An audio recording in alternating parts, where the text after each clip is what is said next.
Hi friend, ये Python tutorial का second video है। इस वीडियो में हम लोग पाइथन प्रोग्राम का स्ट्रक्चर देखेंगे। उस स्ट्रक्चर को सी प्लस प्लस में कंपेयर करूंगा ताकि आपको समझने में थोड़ा सा आसानी हो, क्योंकि पाइथन में कोई मेन फंक्शन नहीं होता है। और आप अगर सी या सी प्लस प्लस पढ़े हुए पहले और अचानक से पाइथन पढ़िएगा तो आपको बड़ा अजीब लगेगा। तो उस चीज़ से ही हम शुरू करते हैं। तो चलिए, आपके पास एक नोट्स का पेज दिख रहा होगा, ठीक है। इसमें एक साइड में सी प्लस प्लस है, इधर सी प्लस प्लस है और इधर पाइथन का प्रोग्राम है। जो काम सी प्लस प्लस का प्रोग्राम कर रहा है, ठीक उतना ही काम पाइथन का प्रोग्राम भी कर रहा है।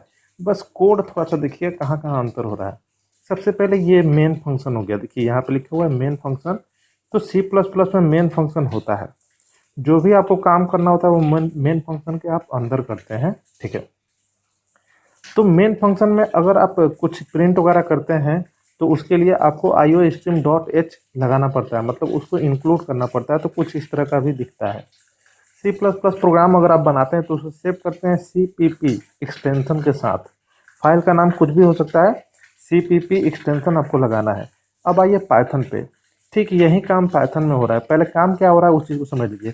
यहाँ पे वेरिएबल ए है, वेरिएबल बी है। ए में 5 है, बी में 7 है, और एक वेरिएबल सी है जो कि खाली है।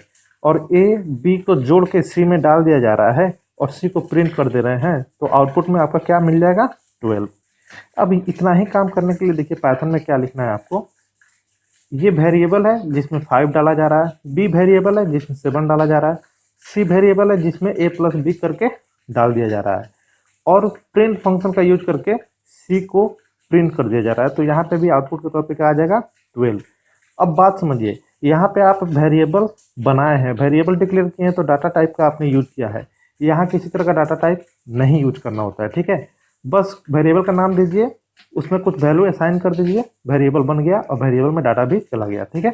तो यहाँ पे काफ़ी कुछ आसान होता है। तो देखिए यहाँ पे कोड एकदम खुला खुला सा लगेगा, ना ही कोई कर्ली ब्रेसेस दिखेगा, ना ही मेन फंक्शन दिखेगा। तो यहाँ पे कोड एकदम खुला खुला चलेगा। तो ये हो गया पाइथन का एक स्ट्रक्चर पे ब्रीफ इंट्रोडक्शन, ठीक है। चलिए आगे बढ़ते हैं।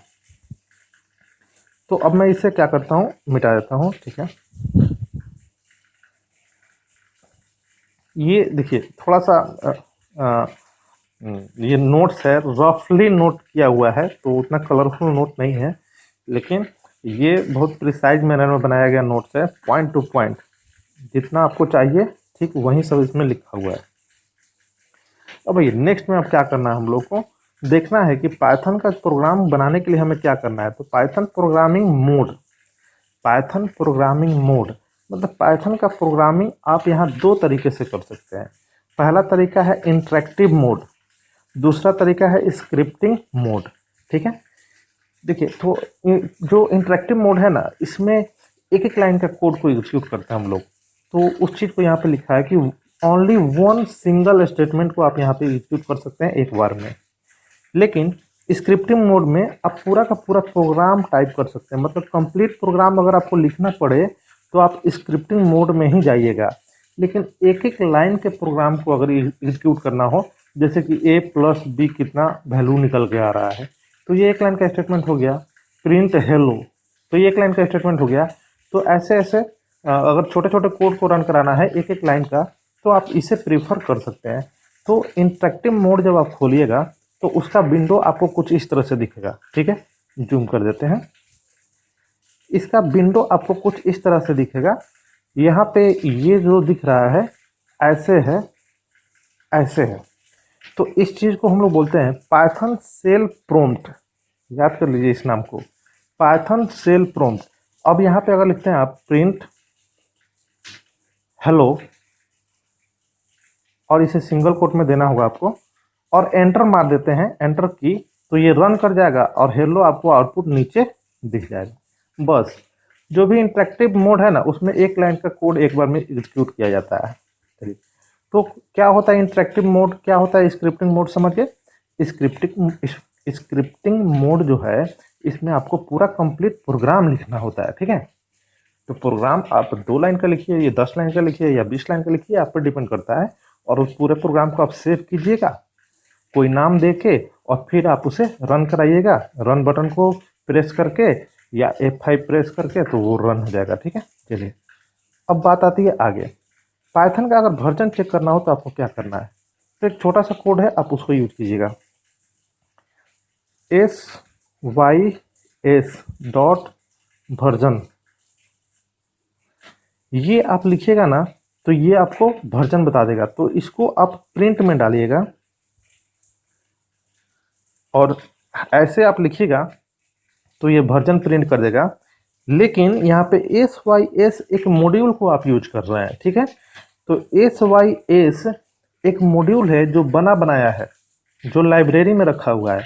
तो ये मॉड्यूल ऐसे काम नहीं करेगा। इसके लिए आपको क्या करना होगा, इस मॉड्यूल को इंपोर्ट करना होगा। तो देखिए यहाँ पे पहले इंपोर्ट किया गया है, ठीक है।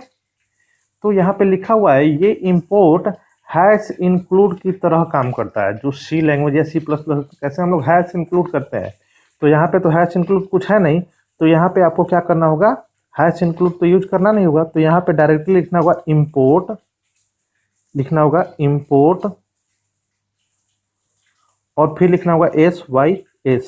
तो आपने क्या किया, sys मॉड्यूल को आपने इंपोर्ट कर लिया। तब अब ये रन कर जाएगा और जो भी वर्जन है वो आउटपुट में आपको दिख जाएगा, ठीक है।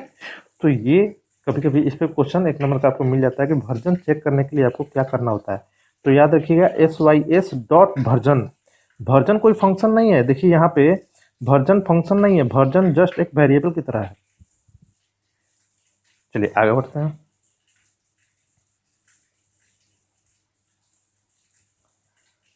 अब यहाँ पे IDLE क्या होता है, इस चीज को थोड़ा समझ लेते हैं, ठीक है। देखिए IDLE इसका फुल फॉर्म पहले आप याद कर लीजिएगा, क्योंकि फुल फॉर्म पूछता है। इंटीग्रेटेड डेवलपमेंट लर्निंग इन्वायरमेंट, ठीक है। It stand for integrated development learning environment. आपको लग रहा होगा कि कुछ इस तरह का नाम आपने पहले सुना है, हाँ। तो आप इससे पहले एक नाम सुने होंगे IDE आप नाम सुने होंगे। IDE का फुल फॉर्म होता है इंटीग्रेटेड डेवलपमेंट इन्वायरमेंट। जो आप C++ में नाम सुने होंगे या जावा में नाम सुने होंगे, तो वहाँ पे IDE बुलाते हैं। और वहीं IDE यहाँ पे IDLE करके पुकारा जाता है।